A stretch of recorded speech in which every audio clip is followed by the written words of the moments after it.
मेघालय सहित पूरे north east के विकास के लिए हमने पुरानी सोच और पुरानी अप्रोच को बदल दिया है।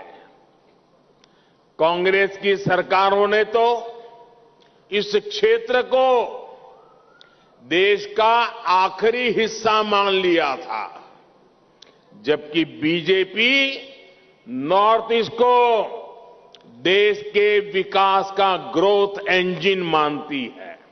मेघालय ने तय किया है कि दिल्ली और शिलांग दोनों जगह बीजेपी सरकार होनी चाहिए। होनी चाहिए कि नहीं होनी चाहिए? होनी चाहिए कि नहीं होनी चाहिए? मेघालय के हक का पैसा मेघालय के विकास में लगे, इसके लिए डबल इंजन सरकार जरूरी है। यहां बीजेपी सरकार जरूरी है।